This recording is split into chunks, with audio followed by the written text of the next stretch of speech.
Good morning students. विलियन chapter में हम लोग सांद्रता और सांद्रता की इकाइयां पढ़ रहे थे। सांद्रता की इकाइयों में हमने मोलरता, मोललता, इसके अलावा आयतन प्रतिशत, द्रव्यमान प्रतिशत और आयतन द्रव्यमान प्रतिशत पढ़ लिया है। अब हम पढ़ने वाले हैं मोल अंश, पीपीएम और पीपीबी। तो सबसे पहले हम बात करते हैं मोल अंश की। मोल अंश, इस मोल अंश को मोल प्रभाज या मोल भिन्न के नाम से भी जाना जाता है।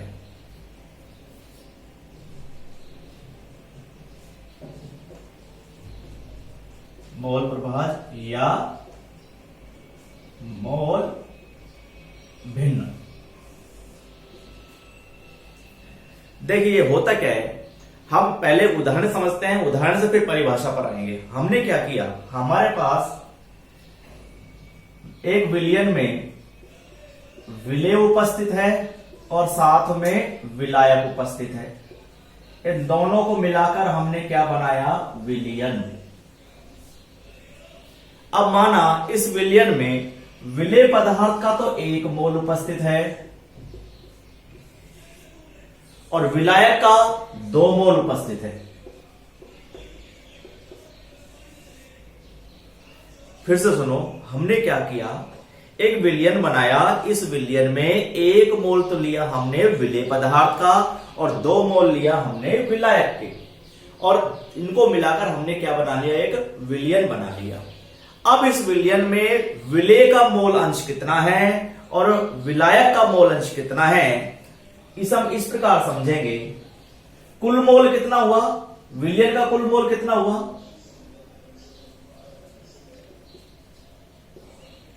कुल मोल हो गया कितना, 3। अब देखिए, अगर हमको विलेय का मोल भिन्न चाहिए या विलेय पदार्थ का मोल अंश चाहिए तो हम लिखेंगे विलेय का मोल अंश। कैसे निकालेंगे, इस प्रकार से निकालेंगे, विलेय का मोल बटा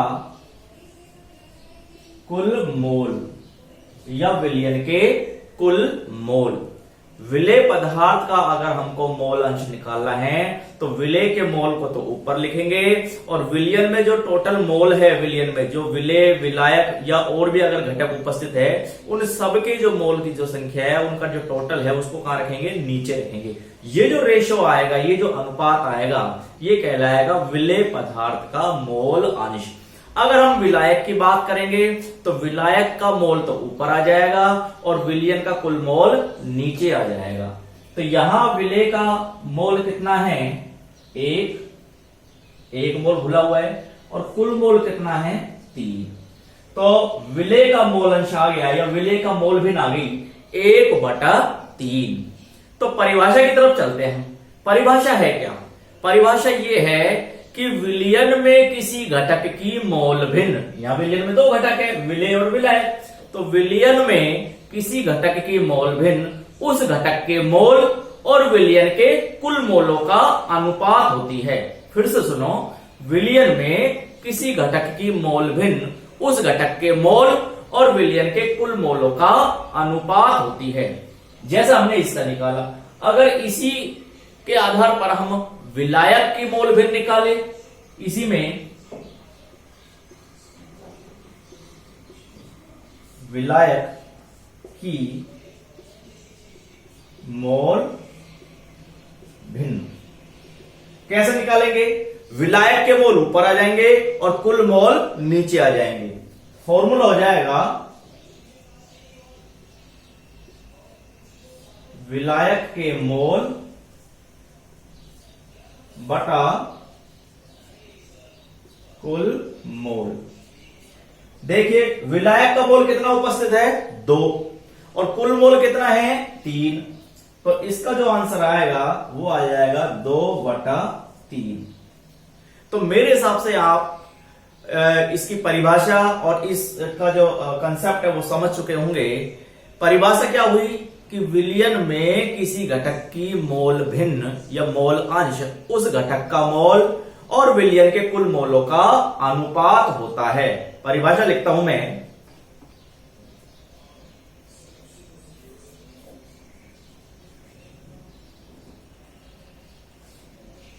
विलयन में किसी घटक की मोल भिन्न या मोल अंश, किसी घटक का मोल अंश उस घटक के मोल व विलयन के कुल मोल का अनुपात होता है। यही लिखा है यहां पर, विलय का मोल और कुल मोल। अगर हमको किसकी मोल भिन्न चाहिए, विलय की। अगर विलायक की चाहिए तो विलायक के मोल बटा कुल मोल। तो विलयन में किसी घटक का मोल अंश उस घटक के मोल व विलयन के कुल मोल का अनुपात होता है। देखिए, अगर मैं इसी को क्वेश्चन बना के लिखूं तो मैं लिखूंगा, माना किसी विलयन में 1 मोल विलेय पदार्थ में 2 मोल विलायक के उपस्थित है, तो विलेय व विलायक की मोल भिन्न ज्ञात करो। सूत्र में लिख सकता हूं यहां पर,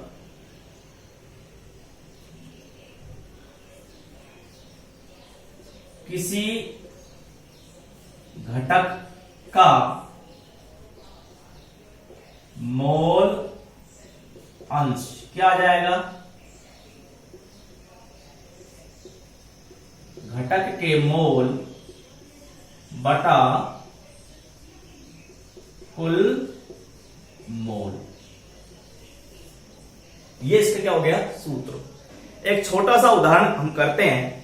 देखो, माना हमने कोई विलयन बनाया, उस विलयन में 18 ग्राम जल उपस्थित है और 92 ग्राम एथिल अल्कोहल उपस्थित है। फिर से सुनो, यदि किसी विलयन में, क्वेश्चन है,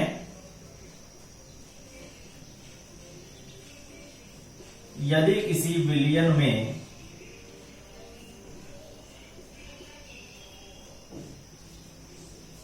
18 ग्राम जल व 92 ग्राम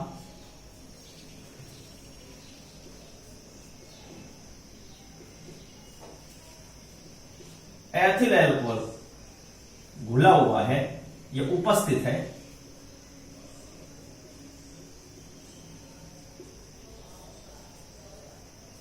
तो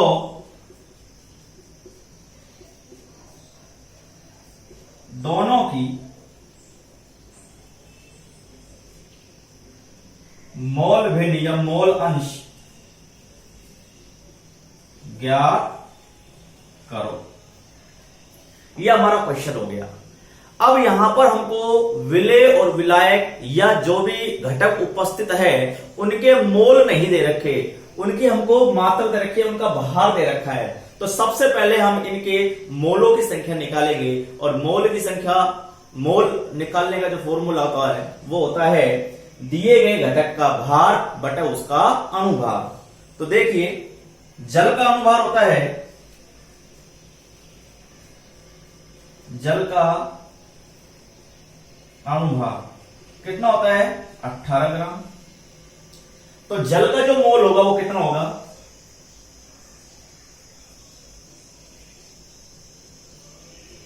जल का मोल कितना हुआ, जल का भार बटा जल का अणुभार। जल का भार कितना दे रखा है, 18 ग्राम, और जल का अणुभार भी कितना होता है, 18 ग्राम, ग्राम प्रति मोल। तो कितना आ गया, 1 मोल आ गया। यानी कि इस विलयन में जल का 1 मोल घुला हुआ है। अब हम बात करते हैं किसके, एथिल अल्कोहल की बात करते हैं। तो एथिल अल्कोहल का सूत्र होता है, एथिल एल्कोहल। सूत्र क्या हुआ, C2H5OH का अणुभार या मोलर द्रव्यमान, अणुभार। देखिए कार्बन कितना हो गया 24, हाइड्रोजन का 5, ऑक्सीजन का 16 और हाइड्रोजन का 1। सबको हमने जोड़ा 24 और 5 29 और 31 और 16 कितने हो गए 46 ग्राम प्रति मोल। ठीक है, ये हमारे पास इसका अणुभार आया है। अब हम क्या करेंगे, अब हम इसके मोल की संख्या निकालेंगे, एथिल अल्कोहल के मोल की संख्या निकालेंगे। देखिए C2H5OH के मोल कैसे निकलेंगे, भार बटा अणुभार। भार कितना दे रखा है, कितना है भार 92 ग्राम 92 और अणुभार कितना है 46। कितने मोल आ गए 2 मोल आ गए। ठीक है, जल का मोल 1 और एथिल अल्कोहल का मोल कितने हैं 2। कुल मोल कितना हुआ, कुल मोल हो गए हमारे पास जल के मोल प्लस एथिल अल्कोहल के मोल,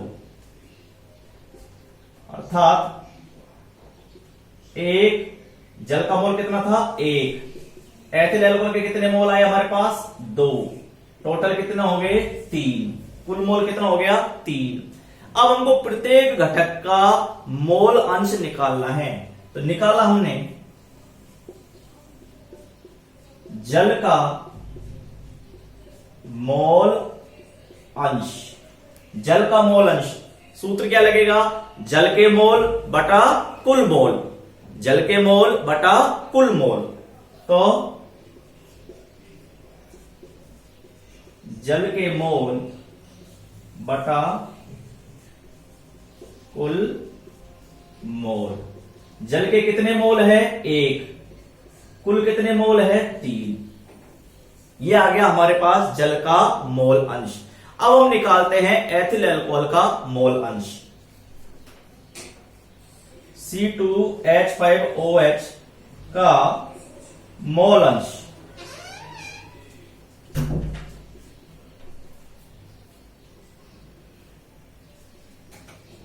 C2H5OH के मोल बटा कुल मोल। अभी हमने निकाला है यहां पर C2H5 के मोल कितने हैं 2 मोल, तो यहां पर 2 मोल इसका घुला हुआ है और कुल मोल कितने हैं 3। तो इस विलयन में जल का मोल अंश कितना है 1/3 और अल्कोहल का मोल अंश कितना है 2/3। एक चीज और हमको यहां ध्यान रखनी है कि किसी विलयन में चाहे कितने भी घटक उपस्थित हो, अगर हम सभी घटकों के मोल अंशों का योग करेंगे, सभी घटकों की मोल भिन्नों का योग करेंगे तो टोटल कितना आएगा 1 आएगा। यहां देखो हम अगर 1/3 और 2/3 को हम जोड़ेंगे तो टोटल कितना आएगा 1 ही आएगा, क्योंकि विलयन में 2 ही घटक उपस्थित है, एक जल है और दूसरा एथिल अल्कोहल है, और दोनों के मोल भिन्नों का योग कितना आता है 1 आता है।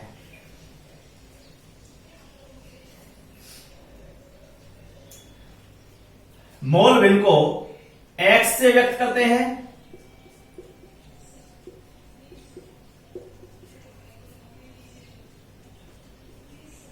x से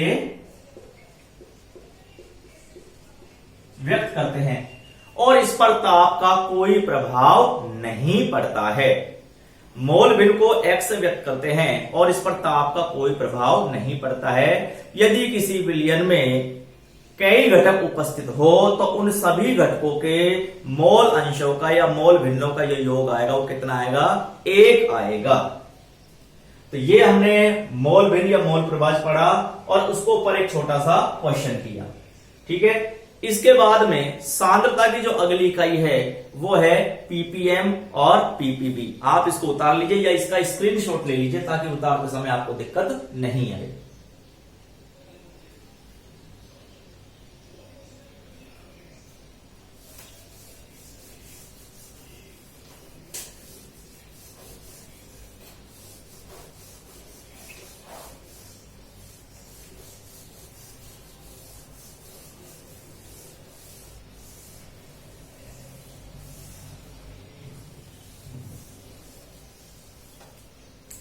सांद्रता की जो अगली इकाई है वो है ppm।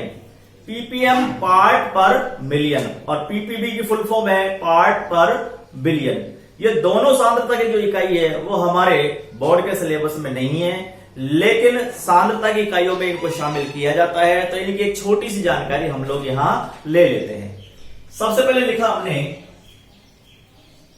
ppm, फुल फॉर्म लिखी पार्ट पर मिलियन। पार्ट पर मिलियन।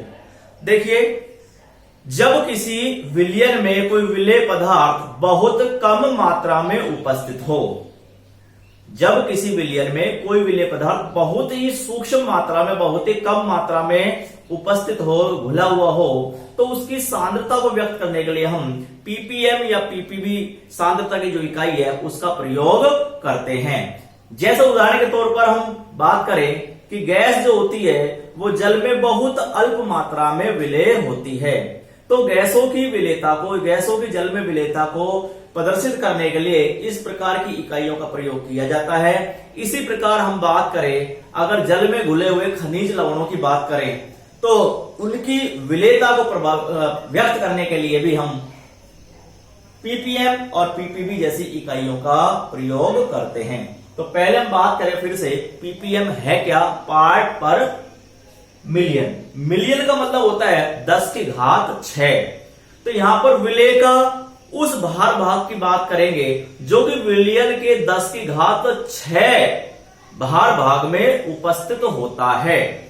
यानी कि विलयन का वह भार भाग जो कि विलेय पदार्थ का वह भार भाग जो कि विलयन के 10 की घात 6 भार भागों में उपस्थित हो, क्या कहलाता है?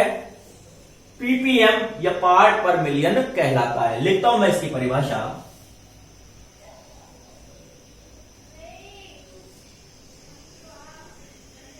विलेय पदार्थ के भार भागों की वह संख्या जो कि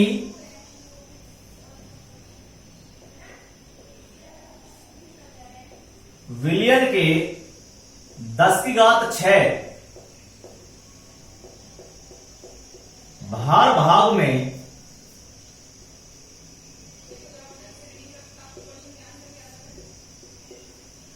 उपस्थित होती है,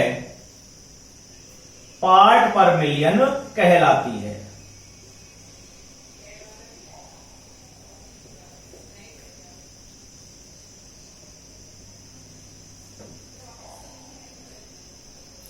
सूत्र लिखेंगे हम यहां पर, विलेय का भार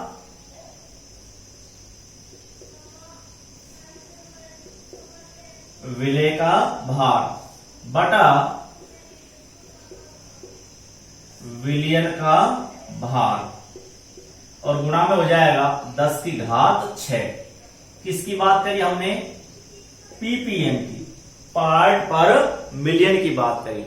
तो पार्ट पर मिलियन क्या है? विलेय के भार भागों की वह संख्या जो कि विलयन के 10 की घात 6 भार भाग में उपस्थित होती है, पार्ट पर मिलियन कहलाती है। अब तक हमने सांद्रता की इकाई की जो बात करी, पहले आयतन प्रतिशत और द्रव्यमान प्रतिशत, वहां हमने 100 ml की बात करी या 100 ग्राम की बात करी। लेकिन यहां पर चूंकि मैंने अभी बताया कि विलेय पदार्थ अगर किसी विलयन में बहुत कम मात्रा में उपस्थित है, यहां 10 की घात 6 की बात करी हमने, 100 का मतलब 10 की घात 2 होता है। तो आप समझ सकते हो कि विलेय पदार्थ कितनी अल्प मात्रा में घुला हुआ है। सांद्रता की अगली जो इकाई है वो है पीपीबी, पार्ट पर बिलियन। देखिए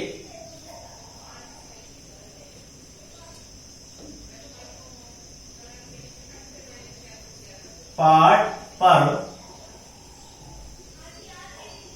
बिलियन, सेम कंसेप्ट वही है, बस यहां पर 10 की घात 6 की जगह 10 की घात 9 हो जाएगा, यानी कि यहां विलेय पदार्थ और भी कम मात्रा में उपस्थित है। तो परिभाषा लिखते हैं, विलेय पदार्थ के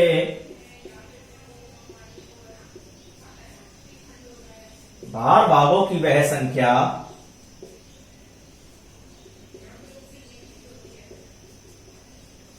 जो कि, देखो सेम लैंग्वेज लिख रहा हूं मैं, जो कि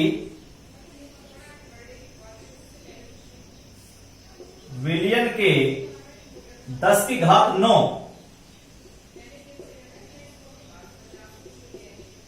भार भाग में उपस्थित होती है।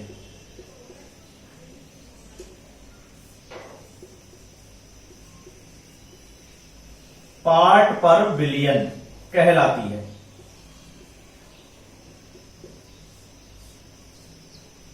सूत्र बिल्कुल सेम रहेगा, पीपीबी पार्ट पर बिलियन। कैसे निकालेंगे? विलेय का भार बटा